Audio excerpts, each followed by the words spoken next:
UP की जनसंख्या और नगरीकरण 2011 की जनगणना के अनुसार जो यूपी की जनसंख्या, नगरीकरण और साक्षरता है यूपी की, पुरुष महिला की लिंग अनुपात है, ठीक है, कौन सा जिला टॉप पर है, कौन सा पीछे है, तो इस वीडियो में हम कंप्लीट देखने वाले हैं। काफी इंपॉर्टेंट आपके आरओ एग्जाम, यूपी पीसीएस और यूपी के जितने भी एग्जाम है। चलिए स्टार्ट करते हैं। तो यूपी की जनगणना 2011 के अनुसार जो कि कुल जनसंख्या है आपकी 19,98,12,371 है, जो कि भारत का 16.51% है, ठीक है। और जैसा कि उत्तर प्रदेश सर्वाधिक जनसंख्या वाला प्रदेश है भारत का, ठीक है। चलिए आगे देखते हैं, यूपी से अधिक जनसंख्या वाले कुल देश कौन कौन से हैं। तो वो पहला आपका भारत, दूसरा चीन, तीसरा अमेरिका, चौथा इंडोनेशिया, ठीक है। और इनके बाद यूपी की जनसंख्या का नंबर आता है 5वें नंबर पर, ठीक है। यूपी जनसंख्या में पुरुष जनसंख्या प्रतिशत कितना है, तो 52.29%, ठीक है। यूपी जनसंख्या में महिला जनसंख्या प्रतिशत के बारे में बात की जाए तो 47.71%, ठीक है। और यूपी में ग्रामीण जनसंख्या प्रतिशत के बारे में बात की जाए तो 77.73%, जो कि भारत में सबसे ज्यादा है। सबसे ज्यादा अगर पूछा जाए आपसे, क्वेश्चन आ जाए ग्रामीण जनसंख्या किस प्रदेश में है, तो आप क्या लगाएंगे आंसर, उत्तर प्रदेश में, ठीक है। अगर यूपी में नगरीय जनसंख्या प्रतिशत के बारे में बात किया जाए तो ये कितना है, 22.27, ठीक है। और जो कि भारत में दूसरे नंबर पर है। पहले नंबर पे कौन है, महाराष्ट्र, ठीक है। ये जो डाटा आप देख रहे हैं 2011 का सेंसस यानी 2011 की जनगणना के अनुसार है, ठीक है।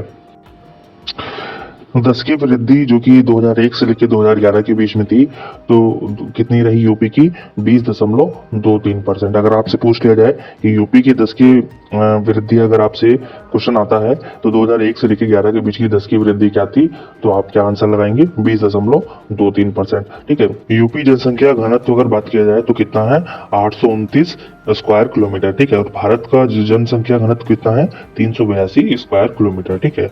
औसत लिंगानुपात यूपी का क्या है, 912, और भारत का कितना है, 943, ठीक है। ये चीज इंपॉर्टेंट फैक्ट है, औसत लिंगानुपात तो यूपी का ध्यान रखिएगा कितना है, 912, ठीक है। अब 0 से लेके 6 वर्ष के जो बच्चे हैं, ठीक है, शिशु, तो उनका लिंग अनुपात कितना है, 902, ठीक है। और भारत में कितना है, 919, ठीक है। ये चीज इंपॉर्टेंट पॉइंट है, ध्यान रखिए। 0 से लेकर 6 वर्ष के जो बच्चे हैं उनका लिंग अनुपात कितना है, 902 यूपी का, ठीक है। यूपी में अनुसूचित जाति, ठीक है, एससी, लिंग अनुपात कितना है इनका, तो आपका 907। और यूपी में अनुसूचित जनजाति का लिंग अनुपात कितना है, 951, ठीक है। अनुसूचित जाति यानी एससी भारत का 16.6% है, ठीक है। ये चीज ध्यान रखिएगा। तो अगर आपसे पूछा जाए अनुसूचित जाति एससी की जनसंख्या भारत में कितनी है, 16.6%, ठीक है। और यूपी में जो कि सबसे ज्यादा है, ठीक है, यूपी की जनसंख्या का 20.69% एससी है, जो कि अनुसूचित जाति, ठीक है। ये इंपॉर्टेंट पॉइंट रखिएगा ध्यान, ठीक है। सर्वाधिक अनुसूचित जाति किस जिले में आपको मिलेगी यूपी के, देखने सीतापुर में, और सबसे कम बागपत में। टोटल 16.6% जो अनुसूचित जनजाति है भारत की, ठीक है, तो यूपी में कितनी है उसका, 1.09% एसटी है, ठीक है। टोटल भारत का 1.09% एसटी यूपी में है, ठीक है। और यूपी जनसंख्या का अगर देखा जाए ओवरऑल तो 0.6% एसटी है, ठीक है। ये चीज फिर से मैं रिपीट कर देता हूँ, जो भारत की टोटल जनसंख्या है एसटी की, तो वो 16.6% है, ठीक है।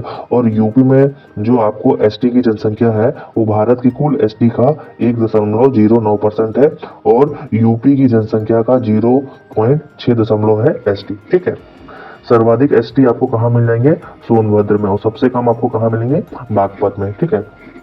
यूपी की साक्षरता के बारे में बात की जाए तो 67.72%, ठीक है। और पुरुष की साक्षरता कितनी है, इससे आपकी 10 अंक ज्यादा हो जाती है, यानी पुरुष की कितनी होती है, 77.3%, और महिला की कितनी है, 57.2%, ठीक है।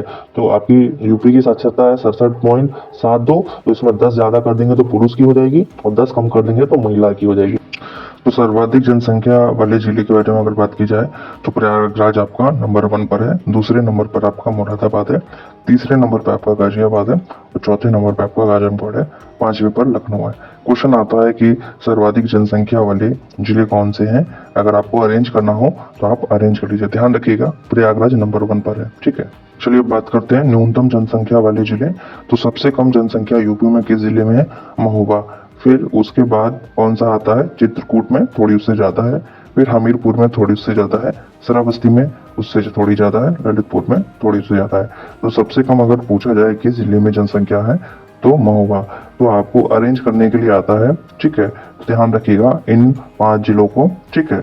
आपको अरेंज करने के लिए आ जाता है न्यूनतम जनसंख्या वाले जिले और अधिकतम जनसंख्या वाले जिले, ठीक है। चलिए अब देखते हैं सर्वाधिक जनघनत्व वाले जिले कौन से हैं। सबसे ज्यादा आपको जनघनत्व कहाँ देखने को मिलता है? गाजियाबाद। फिर आपको कहाँ देखने को मिलता है उसके बाद? वाराणसी। फिर आपका लखनऊ आता है, फिर संत रविदास नगर, फिर आपका कानपुर नगर, ठीक है। तो सबसे ज्यादा जनघनत्व आपका किस जिले में मिलता है? गाजियाबाद, ठीक है। तो टॉप 3 याद रखिएगा, गाजियाबाद, दूसरे नंबर पर वाराणसी, तीसरे नंबर पर लखनऊ, चौथे नंबर पर आपका संत रविदास नगर और 5वें नंबर पर कानपुर नगर। न्यूनतम जनघनत्व आपको कहाँ देखने को मिलता है? तो पहले नंबर पे आपका है ललितपुर, जहाँ की आपको सबसे कम जनघनत्व देखने को मिलता है। फिर सोनभद्र में, फिर हमीरपुर में, फिर महोबा में, फिर चित्रकूट में, ठीक है। सर्वाधिक साक्षरता आपको कहाँ देखने को मिलती है? गौतम बुद्ध नगर, ठीक है, जो कि आपका नोएडा है, ठीक है। फिर आपको उसके बाद कानपुर नगर, फिर औरैया, फिर इटावा। ये ध्यान रखिएगा, ये इंपॉर्टेंट है, ठीक है। सर्वाधिक साक्षरता गौतम बुद्ध नगर, फिर कानपुर नगर, औरैया, इटावा। न्यूनतम साक्षरता आपको कहाँ देखने को मिलती है? श्रावस्ती में सबसे कम है, ठीक है। फिर उससे थोड़ी सी ज्यादा बहराइच में मिल जाएगी आपको देखने को, फिर बलरामपुर में, ठीक है। ये 2 इंपॉर्टेंट है, ध्यान रखिएगा। फिर सर्वाधिक महिला साक्षरता आपको कहाँ देखने को मिलती है? कानपुर नगर में, फिर आपको लखनऊ में, फिर गौतम बुद्ध नगर में, फिर औरैया में। ये इंपॉर्टेंट क्वेश्चन है। सर्वाधिक महिला साक्षरता कहाँ की है? कानपुर नगर, फिर आपका लखनऊ, गौतम बुद्ध नगर, फिर औरैया, ठीक है। देखते हैं न्यूनतम दशकीय जनसंख्या वृद्धि। तो कानपुर नगर में सबसे कम दशकीय जनसंख्या वृद्धि हुई है, फिर थोड़ी उससे ज्यादा हमीरपुर में हुई है, फिर बागपत में, ठीक है। चलिए देखते हैं सर्वाधिक दशकीय जनसंख्या वृद्धि कहाँ हुई है। तो आपका गौतम बुद्ध नगर नंबर 1 पे है, फिर गाजियाबाद में, फिर श्रावस्ती में, फिर बहराइच में, ठीक है। चलिए देखते हैं आप सर्वाधिक लिंग अनुपात के जिले कौन से हैं। तो जौनपुर में आपको सबसे ज्यादा लिंग अनुपात मिलता है आपको, ठीक है। फिर उससे थोड़ा सा कम आपको आजमगढ़, फिर देवरिया, प्रतापगढ़, सुल्तानपुर।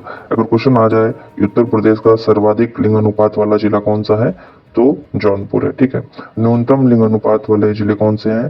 तो आपका गौतम बुद्ध नगर है, फिर उससे ज्यादा आपका बागपत है, फिर हमीरपुर और मथुरा है, फिर उसके बाद बांदा है, ठीक है। तो सबसे न्यूनतम लिंग अनुपात आपको कहाँ पर देखने को मिलता है? गौतम बुद्ध नगर में। चलिए अब देखते हैं सर्वाधिक ग्रामीण आबादी वाला जिला कौन सा है। तो प्रयागराज है, ठीक है। सबसे कम ग्रामीण आबादी आपको कहाँ देखने को मिलती है?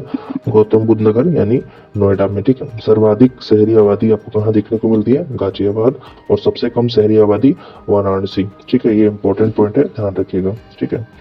सर्वाधिक नगरीकरण प्रतिशत क्रम क्या है आपका? तो सर्वाधिक नगरीकरण कहाँ हुआ है आपका? गाजियाबाद में सबसे ज्यादा, फिर उससे थोड़ा कम लखनऊ में, फिर कानपुर नगर, गौतम बुद्ध नगर, फिर मेरठ। तो सर्वाधिक नगरीकरण प्रतिशत में अगर देखा जाए तो सबसे ज्यादा आपका गाजियाबाद में हुआ है, फिर लखनऊ, फिर आपका कानपुर नगर में, ठीक है। चलिए अब देखते हैं 10 लाख से अधिक आबादी वाले वैधानिक नगर कौन से हैं। तो आपका नंबर 1 पे आपका लखनऊ है, दूसरे नंबर पे आपका कानपुर है, तीसरे नंबर पे आपका गाजियाबाद है, चौथे नंबर पे आपका आगरा है, 5वें नंबर पे आपका मेरठ है, फिर आपका वाराणसी है, फिर प्रयागराज है। तो ध्यान रखिएगा नंबर 1 पे आपका लखनऊ है, वैधानिक नगर, ठीक है। 10 लाख से अधिक आबादी वाले वैधानिक नगर। चलिए 10 लाख से अधिक आबादी वाले नगरीय संकुल। इसका मतलब ये है कि संकुल का मतलब होता है बसा हुआ, ठीक है। 10 लाख से अधिक आबादी वाले नगरीय जो शहर है वो कौन से हैं? पहले नंबर पे आपका कानपुर है, ठीक है। फिर दूसरे नंबर पे लखनऊ आ जाता है, फिर आपका गाजियाबाद, फिर आपका आगरा, फिर आपका वाराणसी, फिर मेरठ, फिर प्रयागराज। तो ध्यान रखिएगा 10 लाख से अधिक आबादी वाले नगरीय संकुल यानी बसे हुए, घने बसे हुए नगर कौन से हैं? कानपुर, लखनऊ, गाजियाबाद, आगरा, वाराणसी, मेरठ, प्रयागराज। तो लखनऊ आपका दूसरे नंबर पे, कानपुर आपका नंबर 1 पे है, ठीक है। चलिए धार्मिक जनगणना देखते हैं। तो आपकी 2011 के हिसाब से हिंदू कितने प्रतिशत है आपका? 79.73। कुल अल्पसंख्यक कितने हैं आपके? तो 20.3%। ये काफी इंपॉर्टेंट डाटा है। मुस्लिम कितने परसेंटेज है यूपी में?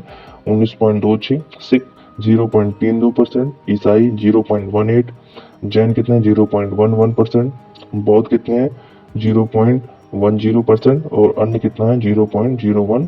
कोई धर्म नहीं, ऐसे कितने लोग हैं? 0.29%। तो ये आपका यूपी का जनगणना और नगरीकरण का पूरा डाटा था, जो कि काफी इंपॉर्टेंट है आपका। तो आप इसको अच्छे से याद कर लीजिएगा, ठीक है। Good bye.